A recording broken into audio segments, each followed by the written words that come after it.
amount of distortion you use is a diagnostic tool for your technique. Repeat it with me, my friend. Gain level is a diagnostic tool, and you should use it. This is why.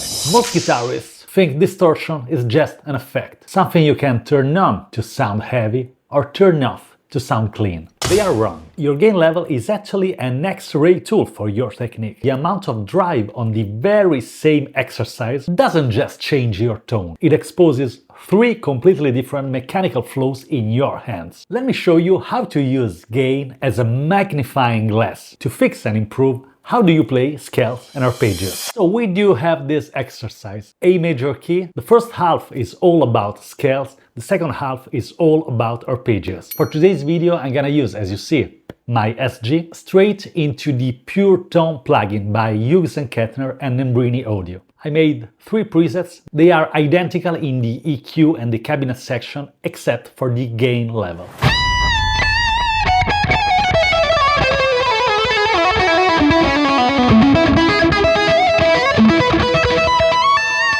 First case scenario, extreme high gain. So why to use extreme high gain for practicing? High gain compresses your sound, but it magnifies any unwanted noise. If your muting technique is not 100% right, distortion will instantly punish you with string rumble, sympathetic resonance, harmonic bleeding, and any kind of shit noise. Practicing a scale or an arpeggio with intentionally exaggerated gain forces your picking hand palm muting and fretting hand index finger to be surgical. If you can play this exercise clean under high gain, your muting is bulletproof. If not, I'm glad to help. Practice the exercise, use it, and let me know in the comments how is it going.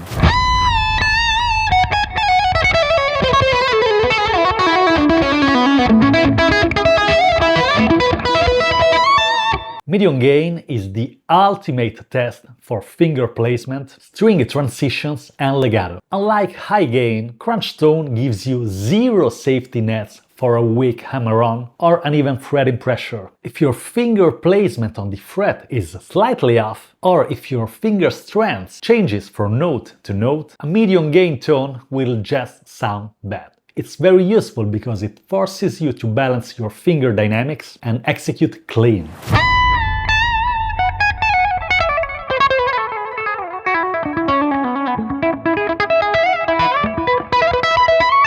Clean tone, my friend, is pure uncompressed reality. Attack, dynamics, any hybrid picking inconsistency are brutally exposed. If you pick too hard on one note, or if your middle finger snaps the string too aggressively during the hybrid picking section, it definitely sticks out. Practicing fast run cleans forces you to control your pick attack and keep every note balanced in the volume. Stop practicing every single exercise with the exact same tone. Use extreme gain to fix your muting, medium gain to fix your legato and string transitions, and clean tone to balance your dynamics. Treat your drive knob like a diagnostic tool and your technique will level up half the time. Thank you so much for watching, my friend. If you haven't yet, subscribe to the channel and activate the notification bell. If this lesson has been useful to you, leave a comment and let me know your thoughts about it. This is Riccardo Gioggi from Italy. See you next week with another piece of guitar content.